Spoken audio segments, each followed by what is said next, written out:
কোথায় কোথাও পুত্ররা তুই একটিবার আমায় দেখা দে বাবা, তুই একটিবার আমায় দেখা দে।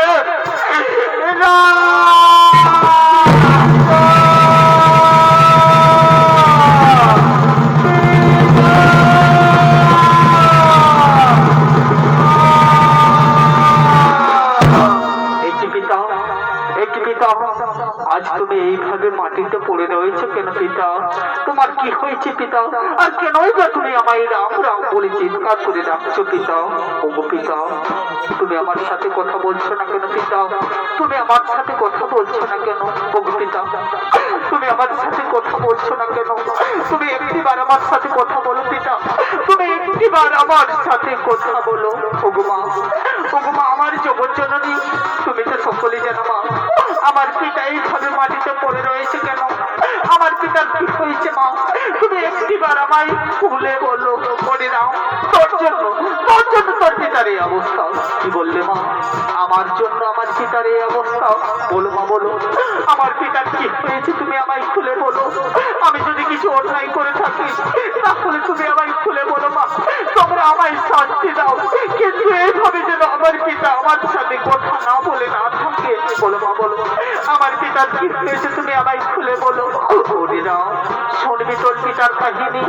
তোর পিতা যে আজ আমার কাছে প্রতিজ্ঞাবদ্ধ, তোর পিতার কাছে আমি দুটি বর চেয়েছি।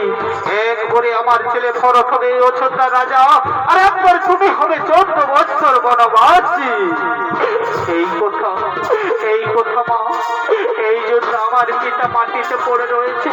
না পিতা না, উঠুন, সিংহাসন গ্রহণ করুন, ভারতকে করুন অযোধ্যা রাজা। এই রাম হবে 14 বছর বনবাসী। ওগো পিতা, আজ আমি পরম সৌভাগ্য পুত্র পিতা, যে আজ আমি আমার পিতা ঋণ শোধ করার জন্য চলে যাব 14 বছর বনবাসে। আমার স্নেহের ভাই ভরত হবে এই অযোধ্যা রাজা। উঠুন পিতা, সিংহাসন গ্রহণ করুন, এই ভরতকে করুন অযোধ্যা রাজা। এই রাম হবে 14 বছর বনবাসী। ওগো পিতা, আমি এক্ষুনি ছুটে যাব। মাতা কৌশল্যা, মাতা সুমিত্রের কাছ থেকে আশীর্বাদ নিয়ে এবং জানকীকে সঙ্গে নিয়ে চলে যাবো 14 বছর বনবাসে। প্রণাম চরণে পিতা, প্রণাম চরণে পিতা, সমচরণে যেন আমার শতকোটি প্রণাম।